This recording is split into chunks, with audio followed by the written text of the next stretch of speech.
செயலை விதையுங்கள், பழக்கம் உருவாகும். குணத்தை விதையுங்கள், உங்கள் எதிர்காலம் உருவாகும். உங்கள் அனைவருக்கும் ஸ்நேகிதி சுபா சேனல் சார்பாக ஆத்மார்த்த வணக்கங்கள். இது உங்கள் தோழி சுபலக்ஷ்மி முத்துக்குமரன்.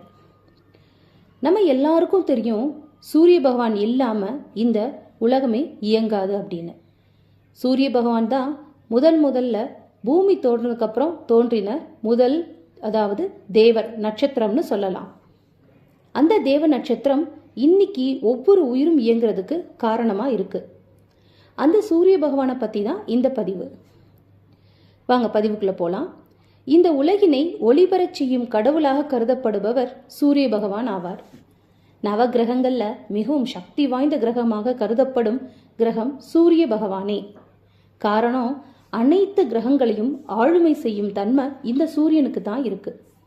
மேலும் மற்ற கிரகங்களை வக்ரம் செய்யும் சக்தியும் அஸ்தமனம் பெற செய்யும் சக்தியும் சூரிய பகவானுக்கு உள்ள சிறப்பு அம்சம். அப்படிப்பட்ட சூரிய பகவான் ஒருவருடைய ஜாதக அமைப்பில் எந்த நிலையில பாதிப்பு ஏற்படுத்தாமல் ஜாதகருக்கு அதிக நன்மையான பலன்களை வாரி வழங்கக்கூடியவராகவும் உள்ளார். சூரிய பகவான் ஒரு ராசி கட்டத்துல ஒரு மாதம் விகிதம் 12 ராசிகள்ல ஒரு வருஷ காலம் சஞ்சாரம் செய்வார். சூரியனின் சஞ்சாரம் சித்திரை மாசம் ஆரம்பிச்சு பங்குனி மாதம் வரை மீனத்தில் முடிவடையும். சூரியன் பரணி நட்சத்திரம் 3ஆம் பாதம் முதல் ரோகிணி நட்சத்திரம் 2ஆம் பாதம் முடிய சஞ்சரிக்கும் காலத்தை தான் நாம கத்திரிக்காலம்னு சொல்றோம். இக்காலங்கள்ல சூரியனின் உஷ்ணம் பூமியில ரொம்ப அதிகமா இருக்கும். இந்த காலங்கள்ல புது வீடு கட்டுறது, புது வீடு புகுதல் போன்ற சுப காரியங்கள் செய்வதை தவிர்ப்பது நல்லது. 1000 கரங்கள் மறைத்தாலும் ஆதவன் ஒளி மறைவது இல்லை என்ற வரிகளுக்குரிய நவகிரகங்களோட தலைமை கிரகமான சூரிய பகவானின் பண்புகளை பத்தி தான் இனி பார்க்க போறோம். சூரிய பகவானோட பண்புகள் என்னென்ன? அவர் நிறைய ஒளியை கொண்டவர். பிரபஞ்சத்துல உள்ள உயிர்களின் உற்பத்திக்கு காரணமானவர். ஆரஞ்சு வண்ணத்தை சொந்தம் கொண்டவர். தன்னுடன் இணையும் அனைத்து கிரகங்களையும் அஸ்தமனம் செய்யக்கூடியவர். சரி, இவரோட வரலாறு தான் என்ன? பிரம்மதேவன் படைத்தல் தொழிலை மேற்கொண்டார். அப்போது படைத்தல் தொழிலுக்கு உதவியாக 7 சப்த ரிஷிகளை படைத்தார். அந்த சப்த ரிஷிகளில் ஒருவர் மரீச்சியும் ஆவார். அந்த மரீச்சியோட மகன்தான் காசிபர். கசிபர் பல வேதங்களையும் உபநிடங்களையும் கற்று பண்டித்துவம் பெற்றிருந்தார். இவர் தட்ச பிரஜாபதியின் பெண்களில் 13 பெண்களை மணந்து இந்த பூ உலகில் 1 அறிவு முதல் 6 அறிவு வரையான அனைத்து உயிர்களையும் படைத்தார். கசியப்பருக்கும் கற்புக்கரசியான அதித்திக்கும் பிறந்த குழந்தைதான் சூரியன். இந்த உலகினை ஒளிபரச் செய்யும் கடவுளாக கருதப்படுபவரும் இவர்தான். சூரியன் சமுங்கை, அதாவது உஷாதேவின்னு சொல்லுவாங்க, பிரபை, ரைவத இளவரசின்னு 3 மனைவிகளை மணந்து இல்வாழ்க்கை நடத்தி வந்தார். இவங்கள சமுங்கையிடம் அதிக பிரியம் கொண்டிருந்தார். முதல் மனைவியான சமுங்கை பட்டத்து ராணியாகவும் இருந்தாங்க. சூரியனுக்கும் சமுங்கைக்கும் வைவ சுதமனு, யமன் ஆகிய 2 மகன்களும் யமுனை என்னும் மகளும் பிறந்தனர். சூரியனின் வெப்பத்தை குறைத்து கொள்ளும்படி பல முறை சமுங்கை சொல்லியும் சூரியன் குறைத்து கொள்ளல. அதனால அந்த நிலையில சூரியனின் வெப்பத்தை தாங்க முடியாம அங்கிருந்து வெளியேற எண்ணினார் சமுங்கை. தான் இல்லாத இடத்தை பூர்த்தி செய்வதற்காக தன்னுடைய நிழலை கொண்டு தன்னை போன்ற ஒரு பெண்ணை படைச்சாரு. அந்த பெண்மணியே சாயாதேவி அப்படின்னு சொல்லப்பட்டவங்க. சமுங்கை சாயாதேவியிடம் எப்படியெல்லாம் நடந்து கொள்ளணும்னு சொல்லிட்டு தன்னோட பிறந்த வீட்டுக்கு போயிட்டாங்க. ஆரம்பத்துல எந்த ஒரு வித்தியாசமும் இல்லாம சூரியனிடம் சமுங்கையின் பிள்ளைகளிடமும் உண்மையான மனைவி மற்றும் தாயாக நடந்து கொண்டாள் சாயாதேவி. ஆனா நாளடைவில் சூரியனுக்கும் சாயாதேவிக்கும் சாவர்ணி, சனி என்ற பிள்ளைகளும் தபதி, விஷ்டி என்ற பெண்களும் பிறந்தாங்க. தன் பிள்ளைகளிடம் அதிக அன்பை காட்டிய சாயாதேவி சமுங்கையின் பிள்ளைகளிடம் மாற்றாந்தாய் மனப்பான்மை போல் நடந்து கொண்டார். இங்கு நடந்த எல்லாவற்றையும் யமன் அறிந்திருந்தாலும் சாயாதேவியிடம் எந்த பிரச்சனையும் செய்யாமல் அமைதியாகத்தான் இருந்தார். ஒரு சூழ்நிலையில சாயாதேவிக்கும் யமனுக்கும் கடுமையான வாக்குவாதம் வந்துச்சு. வாக்குவாதத்தின் போது யமன் சாயாதேவியை கீழே தள்ளி உதைத்தார். இதை பார்த்து கொண்டிருந்த சனி யமனிடம் கேட்க, யமன் தன்னிடம் இருந்த கஜாயுத்தால் சனியின் கால்களை அடித்தார். இதை கண்ட சாயாதேவி தன் மகனை அடித்த மற்றும் தன்னை உதைத்த யமனின் கால்கள் அழுகி போகட்டும்னு சாபமிட்டாங்க. சாயாதேவியின் சாபத்திற்கு ஏற்ப யமனின் கால்கள் அழுகத் தொடங்கின. அழுகிய காலுடன் யமன் சூரியனை காண சென்றார். சூரியனும் யமனின் நிலையை கண்டு நடந்தது என்ன என கேட்டார். யமன் அங்கு நடந்த அத்தனை விஷயங்களையும் சூரியன் கிட்ட சொன்னாரு. அதனால சூரியன் சாயாதேவிய வெறுத்துவிட்டு சமுங்கையை தேடி சென்றார். அப்போது சமுங்கை சூரியனிடம் ஒரு நிபந்தனையை விதிச்சாங்க. சூரியனும் அந்த நிபந்தனை ஏற்று தனது வெப்பத்தை குறைத்து கொள்கிறார்.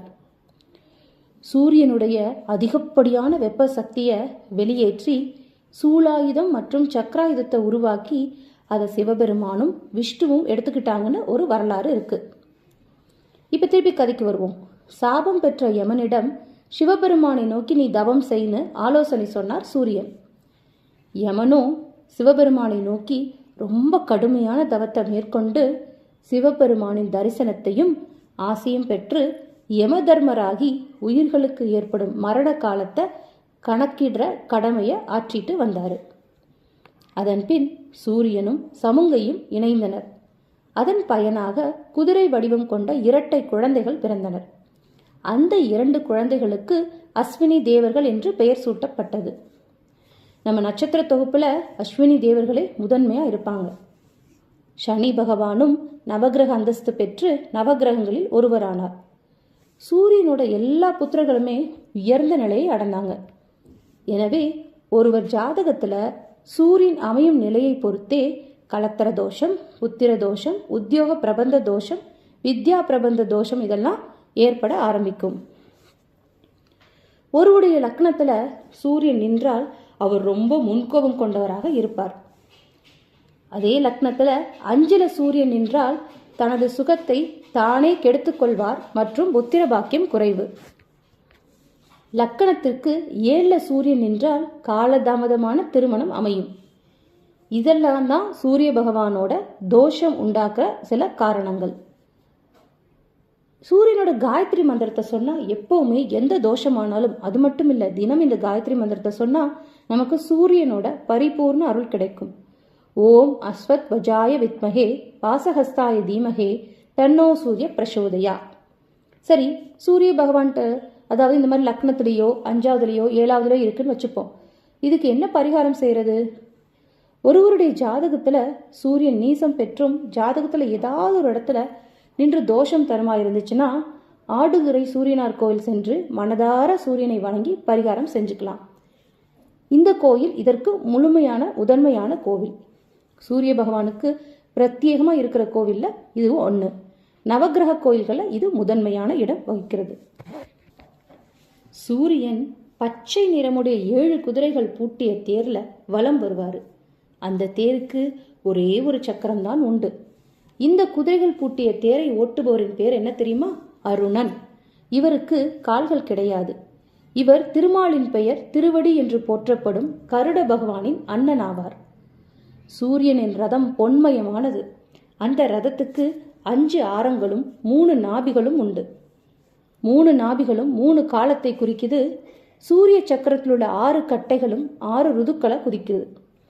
சக்கரத்தின் மேல்பாகமும் கீழ்பாகமும் உத்தராயணம் தட்சிணாயத்தை குறிக்குது. சூரிய பகவான் தன்னுடைய தேர்ல 4 பட்டணங்களை சுற்றி வந்து காலை, மதியம், மாலை, அர்த்தராத்திரின்ற காலங்களை அவர் உருவாக்கியிருக்காரு. சூரிய பகவானை வழிபடும் விரதங்கள்ல முக்கியமானது தான் ரத சப்தமி. இத சூரிய ஜெயந்தின்னு கூட சொல்லுவாங்க. தை மாதத்தில் வரும் சப்தமி திதியையே ரத சப்தமின்னு அழைக்கிறாங்க. அன்றைய தினம் சூரியன் பயணிக்கும் தேரை இழுத்துச் செல்லும் 7 குதிரைகளும் ஒரு சேர வடக்கு நோக்கி திரும்பி பயணத்தை தொடங்குமா. இந்த இனிய நாள்ல சூரிய உதயத்துல எழுந்து புண்ணிய தீர்த்தங்கள்ல நீராடுவது சிறப்பு. கணவனை இழந்தவர்கள் இந்த விரதத்தை கடைபிடிக்கிறதுனால அடுத்து வரும் பிறவிகளில் இந்த நிலை வராதுன்னு புராணங்கள் சொல்லுது. ரத சப்தமி என்று தொடங்கும் தொழில் பணிகள் ரொம்ப சிறப்பா இருக்குமா.